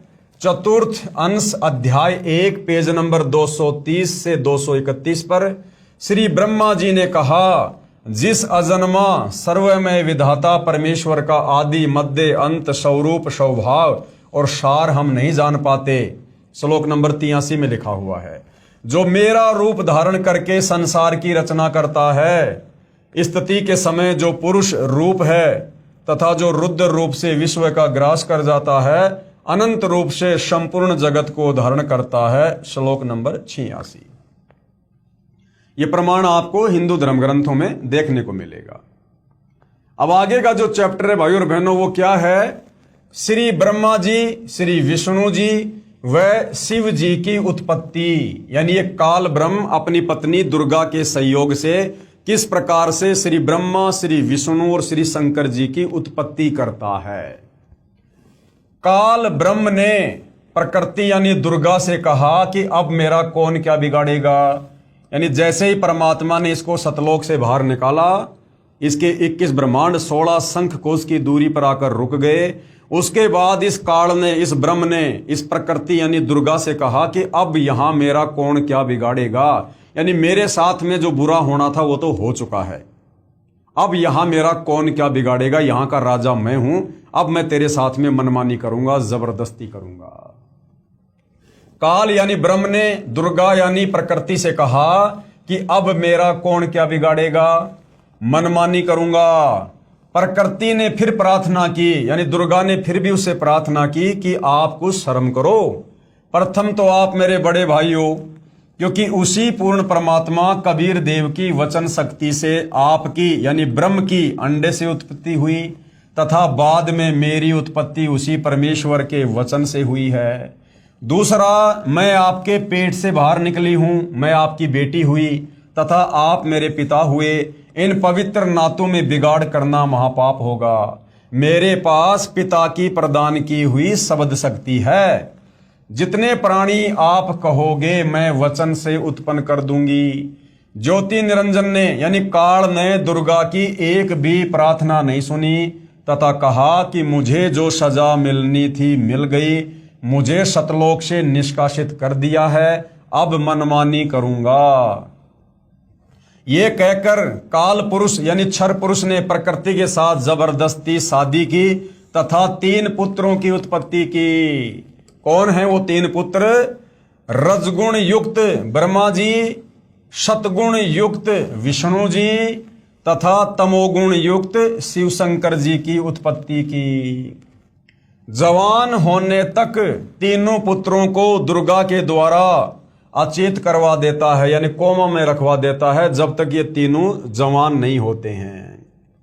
फिर युवा होने पर श्री ब्रह्मा जी को कमल के फूल पर, श्री विष्णु जी को शेषनाग की सैया पर तथा श्री शिव जी को कैलाश पर्वत पर सचेत करके इकट्ठा कर देता है।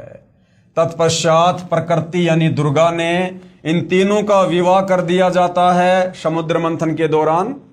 काल ब्रह्म के आदेश से प्रकृति देवी ने तीनों एक ब्रह्मांड में 3 लोकों स्वर्गलोक, पृथ्वीलोक तथा पाताल लोक में एक एक विभाग के मंत्री यानी प्रभु नियुक्त कर देता है। यानी एक ब्रह्मांड में काल की सृष्टि चलती है और एक ब्रह्मांड में अपने तीनों बेटों को ब्रह्मा विष्णु महेश को एक एक विभाग दे देता है। 3 लोकों में पृथ्वीलोक, पाताल लोक, स्वर्गलोक ब्रह्मा विष्णु महेश को दे दिए जाते हैं और तीनों को इन तीनों लोकों में एक एक डिपार्टमेंट का अधिकारी बना दिया जाता है। रजोगुण का प्रधान ब्रह्मा जी को बना दिया जाता है, शतोगुण का प्रधान विष्णु जी को बना दिया जाता है और रजोगुण का प्रधान शंकर जी को बना दिया जाता है। यानी एक बेटे को तीनों लोक नहीं दिए, तीनों लोकों में एक एक विभाग अपने तीनों पुत्रों को दिए। जैसे श्री ब्रह्मा जी को रजोगुण विभाग का यानी ब्रह्मा जी अपने रजोगुण के प्रभाव से तीनों लोकों में पृथ्वी, पाताल, स्वर्ग में लोगों को संतान उत्पत्ति करने के लिए विषय वासनाओं से प्रेरित करेंगे। आज इस एक ब्रह्मांड में जितने भी जीव, चाहे गधा कुत्ता सूअर है, चाहे इंसान है, चाहे देवी देवता हैं, जिनके अंदर काम वासना जागृत होती है, बच्चे पैदा करने की जो उमंग होती है, ये श्री ब्रह्मा जी के रजोगुण के प्रभाव के कारण होती है। तो रजोगुण का जो डिपार्टमेंट है वो श्री ब्रह्मा जी को दे दिया। जैसे श्री ब्रह्मा जी को रजोगुण विभाग का तथा विष्णु जी को शतोगुण विभाग का, और आपस में तीनों लोकों में, चाहे देवता हो, चाहे इंसान हो, चाहे जानवर हो, अपने बेटा बेटी के लिए, अपनी कार कोठी संपत्ति के लिए जो आपस में मोह ममता है, वो विष्णु जी के शतोगुण के कारण होती है। विष्णु जी को शतोगुण विभाग का तथा श्री शंकर जी को तमोगुण विभाग का प्रभु बनाया, और आपस में लड़ाई झगड़े, मार पिटाई, राग द्वेष, ईर्ष्या, ये श्री शंकर जी के तमोगुण के प्रभाव के कारण जीवों में उत्पन्न होता है। तथा ये काल ब्रह्म स्वयं गुप्त महाब्रह्मा, महाविष्णु, महाशिव रूप से मुख्यमंत्री पद को संभालता है, और ये काल फिर गुप्त हो जाता है कि भैया अब मेरा आगे का सारा काम ये मेरे तीनों बेटे करेंगे। एक ब्रह्मांड में एक ब्रह्मलोक की रचना की है। इस काल ने एक ब्रह्मांड में सबसे ऊपरी क्षेत्र में एक ब्रह्मलोक की रचना कर रखी है, जहां पर ये अकेला रहता है, जहां इसने तपतशिला बना रखी है, जहां पर ये जीवों के सूक्ष्म शरीर को भून भून के वासना निकाल के खाता है, जो इसको श्राप लगा हुआ है। उसी में गुप्त स्थान बनाए हैं। उसी ब्रह्मलोक में इसने 3 गुप्त स्थान बनाए हैं। एक रजोगुण प्रधान स्थान है, जहां पर ये ब्रह्म यानी काल स्वयं महाब्रह्मा यानी मुख्यमंत्री रूप में रहता है, तथा अपनी पत्नी दुर्गा को महासावित्री रूप में रखता है। इन दोनों के सहयोग से यानी शारीरिक संबंध से जो पुत्र इस स्थान पर उत्पन्न होता है, वह स्वतः ही रजोगुणी बन जाता है, क्योंकि ये रजोगुण प्रधान क्षेत्र है। तो यहां पर जो बच्चा ये दोनों मिलकर पैदा करते हैं, वो ऑटोमेटिक रजोगुणी बन जाता है। दूसरा स्थान है शतोगुण प्रधान स्थान। वहां पर ये क्षर पुरुष यानी काल स्वयं महाविष्णु रूप बनाकर रहता है, तथा अपनी पत्नी दुर्गा को महालक्ष्मी रूप में रखकर जो पुत्र उत्पन्न करता है, उसका नाम विष्णु रखता है। वह बालक शतोगुण युक्त हो जाता है। तथा तीसरा, इसी काल ने वहीं पर एक तमोगुण प्रधान क्षेत्र बनाया है। उसमें यह स्वयं सदाशिव रूप बनाकर रहता है, महाशिव रूप बनाकर रहता है, तथा अपनी पत्नी दुर्गा को महापार्वती रूप में रखता है। इन दोनों के पति पत्नी व्यवहार से जो पुत्र उत्पन्न होता है, उसका नाम शिव रख देते हैं, शंकर जी रख देते हैं, तथा तमोगुण युक्त कर देते हैं। इसके प्रमाण के लिए देखिए पवित्र श्री शिव महापुराण विद्वेश्वर संहिता पेज नंबर 24 और 26, जिसमें ब्रह्मा, विष्णु, रुद्र तथा महेश्वर से अन्य सदाशिव है, तथा रुद्र संहिता अध्याय 6, 7, 9 पेज नंबर 100 से 105 तथा 110 पर अनुवाद करता है श्री हनुमान प्रसाद पोदार, गीता प्रेस गोरखपुर से प्रकाशित, तथा श्री मददेवी महापुराण तीसरा स्कंद अध्याय 1 से 5 पेज नंबर 114 से 123 तक, गीता प्रेस गोरखपुर से प्रकाशित। अनुवादक है श्री हनुमान प्रसाद पोदार, चिमनलाल गोस्वामी। अब भाई और बहनों, जो सृष्टि रचना आप जी को यहां पर बताई जा रही है, अब इस सृष्टि रचना में बताई गई ये बातें कि ये काल ब्रह्म एक ब्रह्मांड में सबसे ऊपरी क्षेत्र पर ब्रह्मलोक में रहता है, और वहां इसने 3 गुप्त स्थान बना रखे हैं। जब इसने संतान उत्पत्ति करनी होती है, तो जो 3 प्रधान क्षेत्र इसने बना रखे हैं, एक रजोगुण प्रधान क्षेत्र, दूसरा सतोगुण प्रधान क्षेत्र, तीसरा तमोगुण प्रधान क्षेत्र।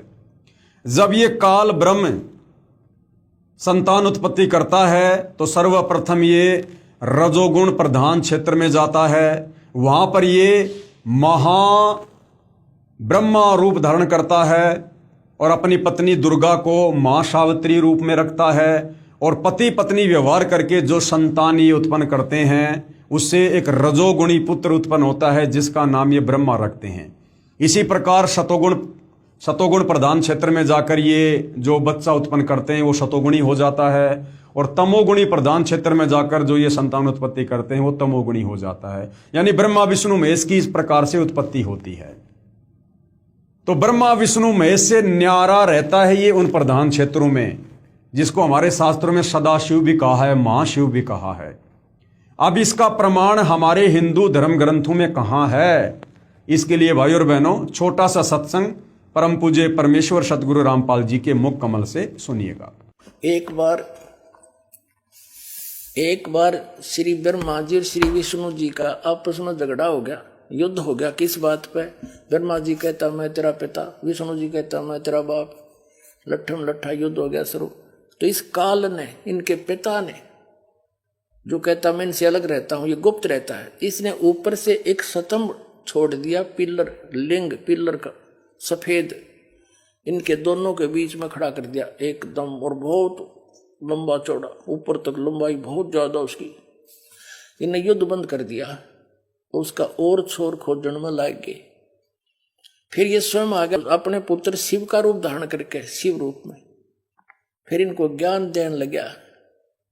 तो क्या बताता देखिएगा, ये शिव पुराण विद्वेश्वर संहिता और संक्षिप्त शिव पुराण 24 पृष्ठ पर ये देखिएगा। इनका बीच में जो स्तंभ खड़ा किया उसने, ये चित्र बना रखा है ब्रह्मा और विष्णु जी के बीच। फिर इनके बाद ये आ गया, प्रकट हो गया, इनसे बातें करने लगा। यहाँ पर 25 पृष्ठ पे ब्रह्मा और विष्णु ने पूछा, प्रभु सृष्टि आदि 5 कर्तों के लक्षण क्या है, यह हम दोनों को बताइए। भगवान शिव बोले, युग काल आ गया शिव रूप में, अपने पुत्र के रूप में। मेरे कर्तव्यों को समझना अत्यंत गहन है, तथापि मैं कृपा पूर्वक तुम्हें उनके विषय में बता रहा हूं। यहां देखना, अब 26 पृष्ठ पे ये क्या कहता है, पुत्रों तुम दोनों ने तपस्या करके प्रसन्न हुए मुझ परमेश्वर से सृष्टि तथा सतिथि नामक 2 कृत प्राप्त किए। ये तो दोनों हो गए, ब्रह्मा और विष्णु। फिर ये दोनों तुम्हें बहुत प्रिय हैं। इसी प्रकार मेरी विभूति स्वरूप रुद्र और महेश्वर ने, ये ने है मैंने, 2 अन्य उत्तम कर संहार और तिरोभाव मुझसे प्राप्त किए। अब से 2 गया, 2 थे ब्रह्मा विष्णु और 2 ये शंकर रुद्र और महेश्वर, 5वां यू बोलनिया जो शिव पुराण बोल रहा है। तो इससे क्या हो गया कि ये इनसे अलग है। ब्रह्मा विष्णु महेश, ये तीनों देवताओं में गुण है, ये इनसे न्यारा है। हो गया शिव पुराण से सिद्ध। यू 5वां अलग से है इनका पिता, चौथा। तो भाई और बहनों, आप जियों ने ये प्रमाण देख लिया है कि ब्रह्मा विष्णु महेश से न्यारा इनका पिता है ये काल ब्रह्म, जिसको सदाशिव भी कहते हैं, महाशिव भी कहते हैं। फिर इन्हीं को धोखे में रखकर, यानी अपने तीनों बेटों ब्रह्मा विष्णु महेश को धोखे में रखकर अपने खाने के लिए जीवों की उत्पत्ति श्री ब्रह्मा जी द्वारा तथा स्तति यानी मोह ममता, एक दूसरे को मोह ममता में रखकर काल जाल में रखना, ये श्री विष्णु जी के द्वारा करवाता है। तथा संहार, क्योंकि काल पुरुष को श्रापवश 1 लाख मानव शरीरधारी प्राणियों के सूक्ष्म शरीर से निकला मैल निकाल कर खाना होता है। उसके लिए 21वें ब्रह्मांड में एक तपतशिला है जो स्वतः गर्म रहती है, उस पर गर्म करके मैल पिघला कर खाता है। जीव मरते नहीं परंतु कष्ट असहनीय होता है। फिर प्राणियों को कर्म आधार पर अन्य शरीर प्रदान करता है, श्री शिव जी द्वारा करवाता है। जैसे किसी मकान में 3 कमरे बने हों, एक कमरे में अश्लील फोटो लगे हों, उस कमरे में जाते ही मन में वैसे ही मलिन यानी गंदे विचार उत्पन्न हो जाते हैं। दूसरे कमरे में साधु संतों भक्तों के चित्र लगे हों तो मन में अच्छे विचार, प्रभु का चिंतन ही बना रहता है। और तीसरे कमरे में देश भक्तों व शहीदों के चित्र लगे हों तो मन में वैसे ही जोशीले विचार उत्पन्न हो जाते हैं। ठीक इसी प्रकार ये ब्रह्म, ये काल ने अपनी सूझबूझ से उपरोक्त तीनों गुण प्रधान स्थानों की रचना की हुई है। अब ये तीनों गुण क्या हैं भाई और बहनों? रजगुण क्या है, सतगुण क्या है और ये तम गुण क्या है? तीनों गुण क्या हैं? इसका प्रमाण हमारे धर्मशास्त्रों में कहां पर है कि भाई रजगुण ब्रह्मा है, सतगुण विष्णु है और तमोगुण शंकर है। ये तीनों देवता एक एक गुणों से युक्त हैं। इसका प्रमाण हमारे हिंदू धर्म शास्त्रों में कहाँ है, ताकि हमें इस सृष्टि रचना पर विश्वास हो, जो यथार्थ सृष्टि रचना कबीर परमात्मा जी ने आप और हमें बताई है। तीनों गुण, रजगुण ब्रह्मा जी, सतगुण विष्णु जी, तमगुण शिव जी हैं। ब्रह्म यानी काल तथा प्रकृति, जिसको दुर्गा भी कहते हैं, इनसे उत्पन्न हुए हैं तथा ये तीनों देवता नाशवान हैं, इनका जन्म और मरण होता है। इसका प्रमाण कहां पर है?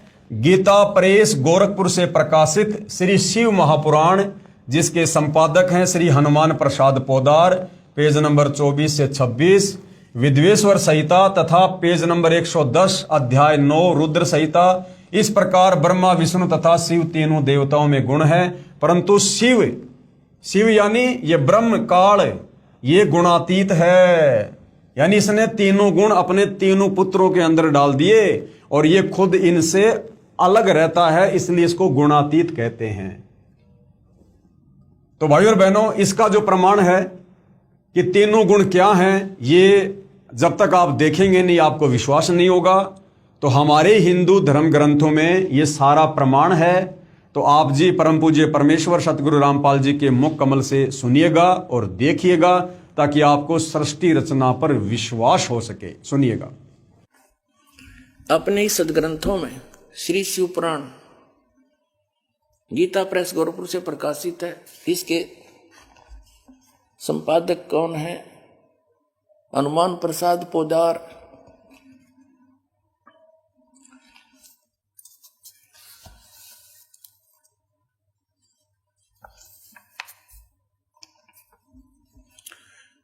ये संक्षिप्त शिवपुराण रुद्र संहिता और संक्षिप्त शिवपुराण 110 पृष्ठ पर हम पढ़ रहे हैं। गीता प्रेस गोरखपुर से प्रकाशित, मोटा टाइप। इस प्रकार ब्रह्मा विष्णु और रुद्र इन तीन देवताओं में गुण हैं, यानी रजगुण ब्रह्मा, सतगुण विष्णु, तमगुण शिव। परंतु शिव गुणातीत माने गए हैं। वो शिव कौन है, ये इनका पिता है।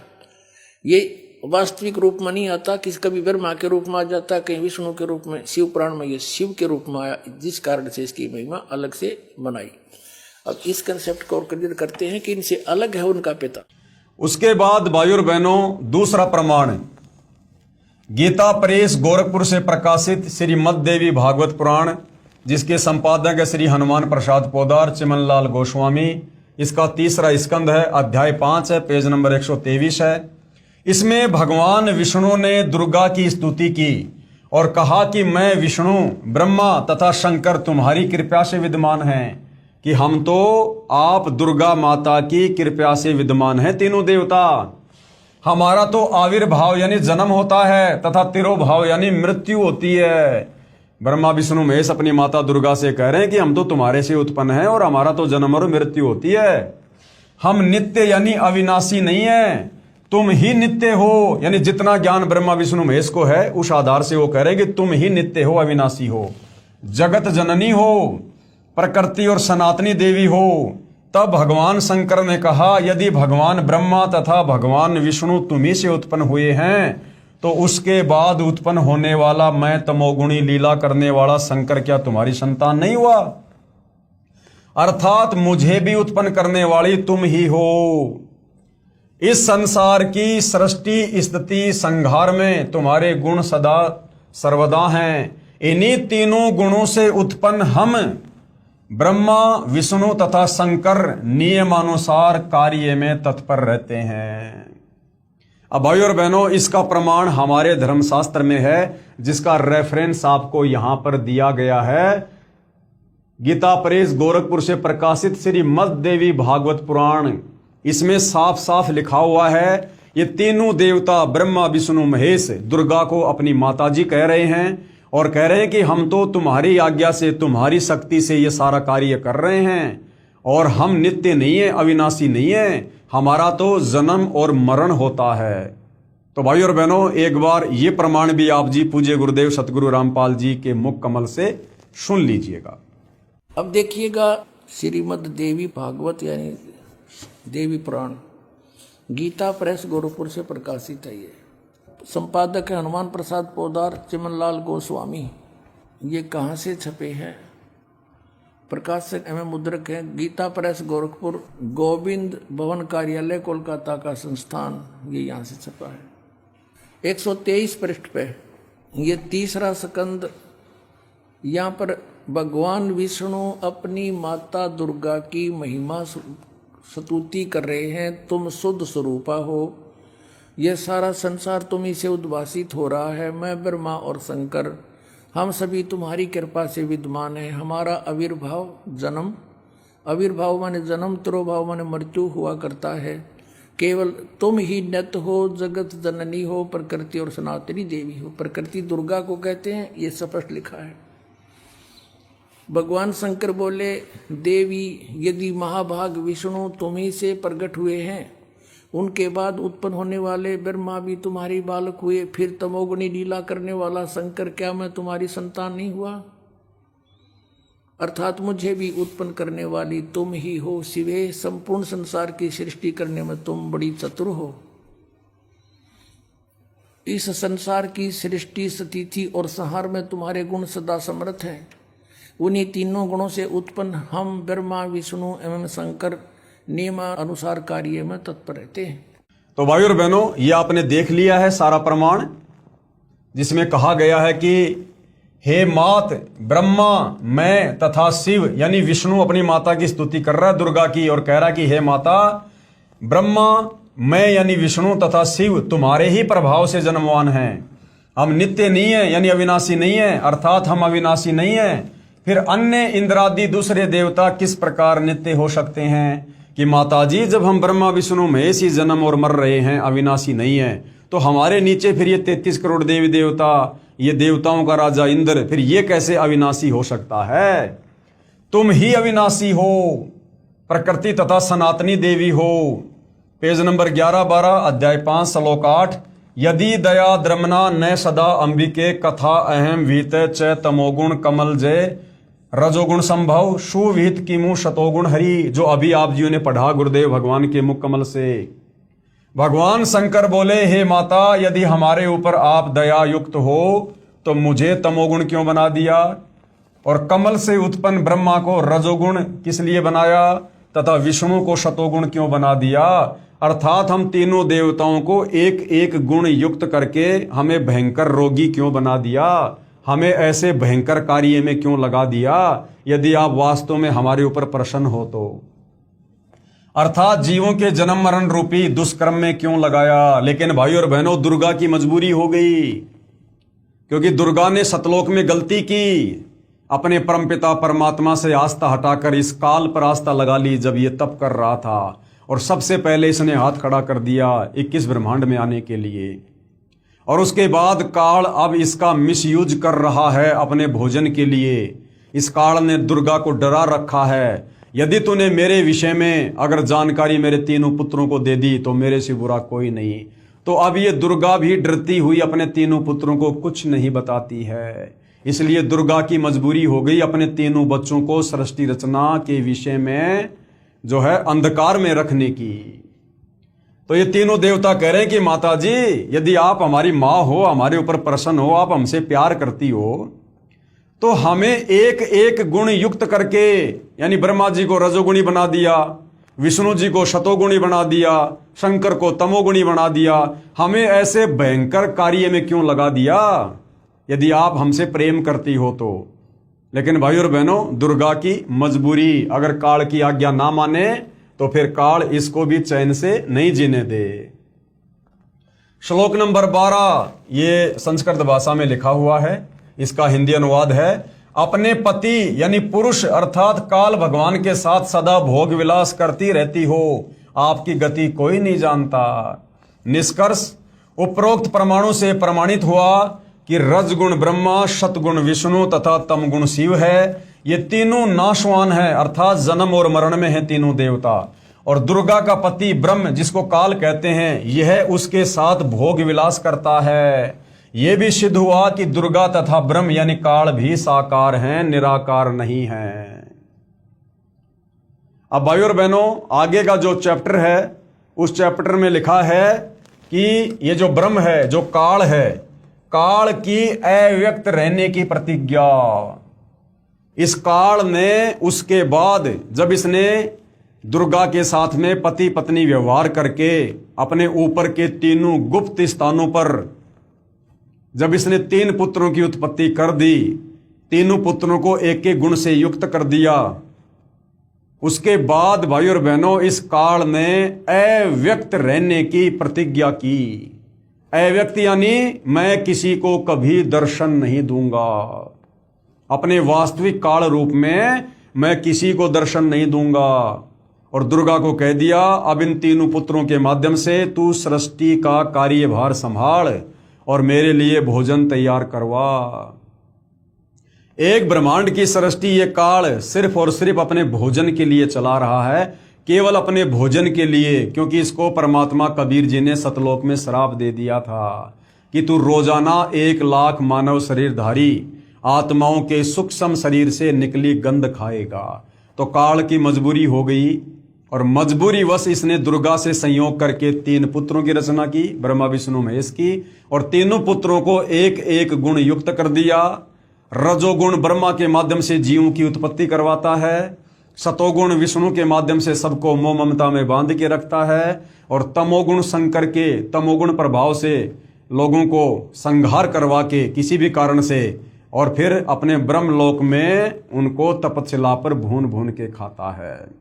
ये इसका सारा खेल है भाई और बहनों। और ये काल यहाँ कोई बिजनेस करने नहीं आया, कोई फैक्ट्री खोलने नहीं आया, कोई मौज मस्ती नहीं करने आया। शतलोक में जो गलती इसने तप करके की थी उसका कर्म दंड ये यहाँ भोग रहा है। और आप और हम तमाम आत्माओं ने इसके ऊपर आसक्ति दिखाकर अपने परमपिता परमात्मा कबीर साहिब के साथ जो धोखा किया था, हम भी उसका कर्म दंड यहाँ भोग रहे हैं।